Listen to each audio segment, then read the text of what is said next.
Sasori, the puppet master of the Red Sand, also known as Sasori of the Red Sand. He was a name that once struck fear across the ninja world. Hailing from the hidden sand village, he was a genius puppeteer. But Sasori took things to another level. He turned his own body into a puppet, keeping only a tiny core to house his soul. That meant no pain, no fatigue, and no aging. What made Sasori so dangerous were his puppets. His deadliest weapon was the puppet made from the third Kazekage, who was once considered the strongest in Sand Village history. This puppet could use iron sand, a terrifying weapon capable of paralyzing chakra and morphing into countless deadly forms. On top of that, Sasori had an army of 100 puppets, each coated in deadly poison. He could control them all at once, making him a one-man army. But Sasori had weaknesses. His style was slower, relying heavily on controlling a wide area. If an opponent could break through his puppet army or fight him up close, he became much more vulnerable. He also needed preparation before battles, making him less adaptable in sudden encounters. This was shown clearly in his fight against Sakura and Chio. Even though Sakura wasn't that experienced at the time, with Chio's help, they managed to outsmart him and win. That fight proved Sasori wasn't an unbeatable final boss. He was strong, but not invincible. Still, Sasori remained incredibly dangerous against slower or less tactical enemies. His poisons and overwhelming puppet army were almost impossible to survive. He was ruthless, intelligent, and devastating from a distance, but vulnerable if pressured up close by fast. Strategic fighters. Jetsu, the shadow lurking in the dark. Jetsu was like a silent spy, always sneaky, rarely speaking, and usually appearing straight out of the shadows. But when it came to real combat, Jetsu was actually the weakest member of the Akatsuki. The truth is, Jetsu wasn't just one person. He was split into two parts, White Jetsu and Black Jetsu. Their specialty was spying, gathering intel, and pulling strings behind the scenes. Direct fighting? Almost non-existent. White Jetsu had this strange ability. He could use spore parasites to drain chakra from others. Sounds terrifying, right? But in reality, any skilled ninja could easily detect and neutralize him before he even had the chance to use it. During the Fourth Great Ninja War, thousands of White Jetsu clones were released to fight against the allied shinobi forces. Most of them were quickly crushed by higher-level ninja like Deidara and Mifune without much trouble. Black Jetsu, on the other hand, was more like the mastermind in the shadows. He always followed Madara, whispered in Obito's ear, and quietly moved pieces from the background. He could use wood release thanks to Hashirama's cells, but his abilities were weak and more supportive than offensive. Throughout the war, Black Jetsu didn't actually win against anyone. Even when fighting weakened enemies, he could only stall them for a short while, never actually defeating them. Compared to the other Akatsuki members, Jetsu simply wasn't built for direct combat. His true power was in scheming, trickery, and manipulation. If you imagine the Akatsuki as a giant chessboard, Jetsu wasn't a powerful piece like the rook or the knight. He was the invisible hand quietly moving the pieces without anyone noticing. Important, yes, but clearly not a warrior. Kakuzu, the undead leech. Kakuzu was another Akatsuki member who just wouldn't die easily. He had 5 hearts stolen from other ninja. So even if you destroyed one, he could still keep fighting. Sounds terrifying, right? But just like Hidan, Kakuzu wasn't exactly in the top tier of the Akatsuki. His greatest strength was his ability to use all 5 basic chakra natures. Something extremely rare. His body was sewn together with black threads, which he could extend to attack or bind enemies. On top of that, he carried masks that could fly around independently, each firing off devastating elemental attacks, wind, fire, lightning, and more. On paper, Kakuzu sounded almost unstoppable. But in reality, he was slow and predictable. During his fight against Team 10, Kakoshi's lightning blade destroyed one of his hearts. Later, Naruto stepped in and managed to finish him off with Rasengan twice. His other big weakness was strategy. Kakuzu wasn't great at handling smart or fast opponents. His fighting style was straightforward, just overwhelming power thrown directly at his enemies. If you were clever or fast, you could beat him. Compared to Hidan, Kakuzu was definitely stronger and more versatile. But against the stronger Akatsuki, he was still far from the top. His biggest strength wasn't winning, it was simply refusing to stay down. Hidan, the stubborn immortal. Next up, we've got Hidan, the guy who makes everyone frustrated just because he's so hard to kill. Hidan really had only one main technique. But he clung to it like his life depended on it. His biggest strength? He simply couldn't die. Thanks to a cult known as Jashin, Hidan could take massive blows, even something like a Rasengan, yet still walk away laughing. His deadliest move was a bizarre ritual. He'd drink his opponent's blood, draw a symbol on the ground, and then stab himself. Every injury he inflicted on his own body would instantly transfer to his victim. If you didn't know about this technique, he was an absolute nightmare to deal with. But once you figured it out, Hidan became a lot easier to handle. His flaws were obvious: he was slow, reckless, and basically just charged in, swinging his scythe like a madman with zero strategy. In his fight against Team 10, Shikamaru quickly figured out how his ability worked. With some clever planning, he tricked Hidan, trapped him in a pit, and sealed him away forever. Technically Hidan is still alive down there, but his career as a fighter? Pretty much over. Compared to Jetsu, Hidan was more dangerous in one-on-one combat because of his immortality. But that didn't make him strong, it just made him annoying. Once you understood his tricks, beating him was only a matter of time. He was like a ticking time bomb, but one with a very obvious and easy to remove fuse. Deidara, art is an explosion. Deidara always shouted about art. But don't let that artist vibe fool you. He was once a terrorist from the Stone Village and easily one of the most dangerous members of the Akatsuki. Thanks to his Kekkei Genkai, Deidara could mold special clay with the mouths on his palms, turning his sculptures into deadly bombs.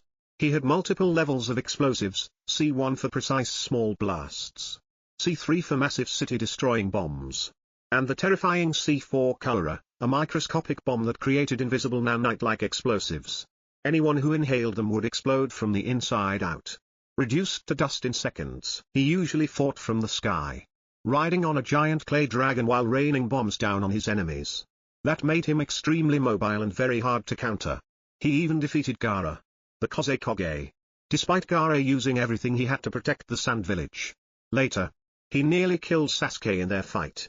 The only reason he lost was because Sasuke's lightning-style techniques countered his clay bombs, and Sasuke tricked him with genjutsu. When pushed to the edge, Deidara used his ultimate self-destruct technique, C0, turning his entire body into a massive bomb in one final attempt to take his opponent with him. Sasuke barely survived. But it showed how far Deidara was willing to go for victory and his art. His weaknesses? He was hot-headed, overconfident, and tended to act before thinking. While his chakra reserves were solid, he wasn't as monstrous as someone like Kisame. Against enemies with high speed, strong genjutsu, or aerial mobility, Deidara struggled. But make no mistake, one wrong move against him, and you weren't just losing. You'd be blown to pieces, turned into a literal work of art. Konan, the paper angel who was underestimated. Many fans brushed her off as just a side character in the Akatsuki.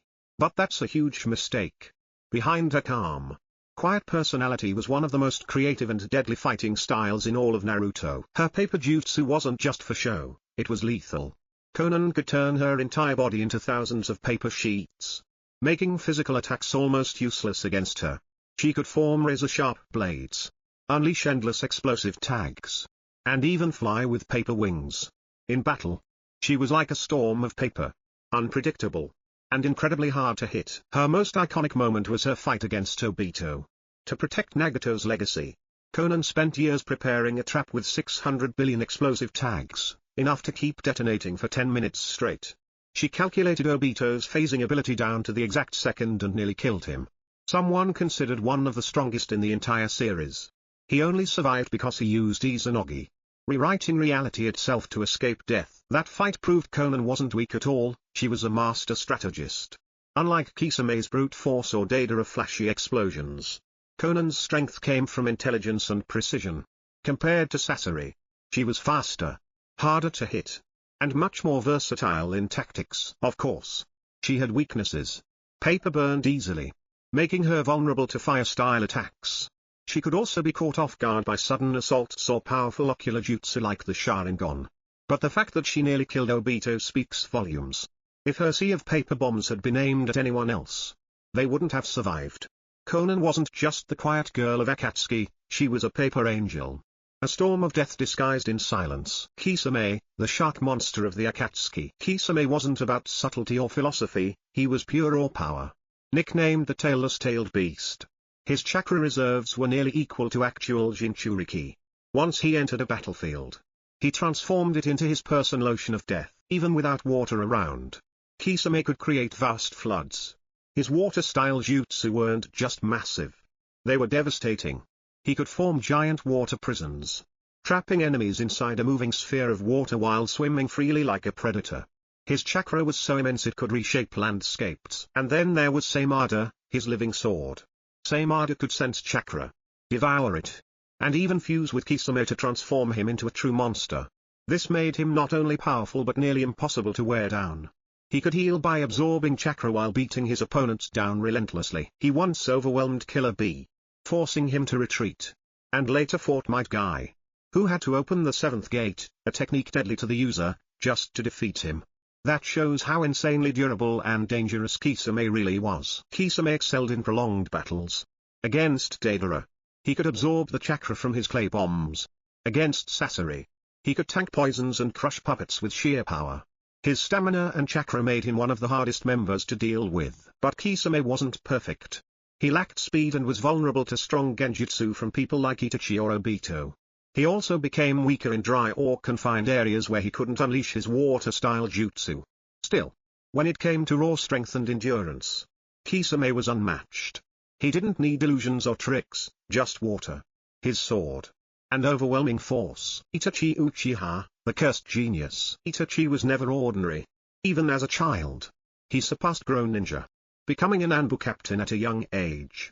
He later slaughtered his entire clan in one night, carrying a burden of pain and secrets that made him one of the most tragic figures in the series. When he joined the Akatsuki, Itachi wasn't loud or flashy. He was calm, precise, and terrifyingly effective. His Mongekyo Sharingan granted him legendary techniques, Amaterasu, black flames that burned until the target was reduced to nothing, Tsukuyomi, a genjutsu so powerful it could torture someone for days in just a few seconds, and Susanoo, a massive warrior spirit wielding the Totsuka blade, which sealed anything it pierced, and the Yatamira, which could block nearly any attack. But what made Itachi truly dangerous wasn't just his jutsu, it was his mind. He was always several steps ahead, ending battles before they even began. His final fight against Sasuke wasn't just combat.